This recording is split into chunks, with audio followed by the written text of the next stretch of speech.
আমি কিভাবে চিকেন বিরিয়ানি বানাই আজ সেই রেসিপি তোমাদের সঙ্গে শেয়ার করব। চিকেনগুলো ধুয়ে পরিষ্কার করে নিয়েছি। দিয়ে দেবো সামান্য হলুদ, পরিমাণ মতো গোলমরিচ গুঁড়ো, একটু তেল আর কিছুটা টক দই। সমস্ত কিছু মাংসের সঙ্গে ভালোভাবে মিশিয়ে নেব আর আধা ঘন্টার জন্য রেস্টে রেখে দেব। আমার হাতে সময় কম ছিল তাই আমি আধা ঘন্টা রেখেছি, তোমরা চাইলে 1 থেকে 2 ঘন্টা রেখে দিতে পারো। একটা পাত্রে নিয়ে নিচ্ছি পরিমাণ মতো বাসমতি চাল। আমি এখানে 500 গ্রাম মতো চাল নিয়েছি।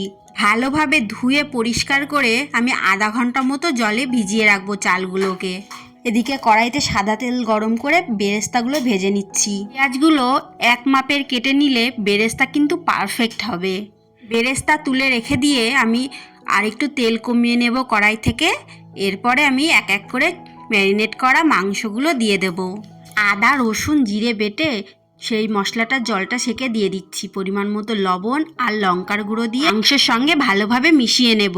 2 মিনিট মতো নাড়াচাড়া করে আমি আগে থেকে জাল দিয়ে ঠান্ডা করে রাখা দুধ দিয়ে দেবো 1 কাপ মতো। আমি এখানে কোনো রকমের জল ইউজ করব না। ঝোলটা ফুটে গেলে আমি এর ভিতরে 1 চামচ বিরিয়ানির মশলা, 1 চামচ কেওড়া জল আর কিছুটা ভিনিগার দিয়ে দেব। দুধটা দেওয়ার সময় খেয়াল রাখতে হবে গ্যাসের ফ্লেম যেন লো থাকে। হাই ফ্লেমে দুধটা দিলে কিন্তু দুধটা কেটে যাওয়ার ভয় থাকবে। ঢাকা দিয়ে 5 মিনিট রান্না করে নিয়েছি। পর আগে থেকে সিদ্ধ করে রাখা আলুটা দিয়ে দিলাম এর ভিতরে। আরও 5 মিনিট রান্না করলেই রেডি বিরিয়ানির চিকেন। এরপরে একটু নাড়াচাড়া করে আমি এটাকে নামিয়ে রেখে দেব। এরপরে একটা পাত্রের ভিতরে জল দিয়ে এর মধ্যে দিয়ে দিচ্ছি একটা তেজপাতা, 2টো দারচিনি আর কিছুটা লবঙ্গ আর এলাচ। এটা ফুটে যাওয়া পর্যন্ত ঢাকা দিয়ে রাখবো। ফুটে গেলে ঢাকা সরিয়ে এই জলের ভিতরে দিয়ে দেবো আগে থেকে ভিজিয়ে রাখা চালগুলো। একটু ফুটলে এর ভিতরে দিয়ে দিতে হবে পরিমাণ মতো লবণ আর সামান্য ভিনিগার। সবসময় খেয়াল রাখতে হবে জলের পরিমাণটা যেন একটু বেশি থাকে। চালটা 80% সিদ্ধ করে নামিয়ে নিয়েছি। সে একটা চাটু গরম হতে দিয়েছি। একটা বাটিতে 1/2 কাপ দুধ, কিছুটা কেওড়া জল আর কয়েক ফোঁটা মিঠা আতর দিয়ে মিশিয়ে নিচ্ছি। যেই পাত্রে বিরিয়ানি দম দেব তার ভিতরে কিছুটা ঘি ভালোভাবে মাখিয়ে নিচ্ছি। এবার পালা লেয়ার করে সাজিয়ে নেওয়ার। প্রথমেই দিয়ে দিচ্ছি কিছুটা চাল, এরপর দিয়ে দেব চিকেনগুলো। আমি পুরো চিকেনটাই একবারে দিয়ে দিচ্ছি। চিকেনটা আর আলুটা দিয়ে দেব, গ্রেভিটা আমি শেষে দেব।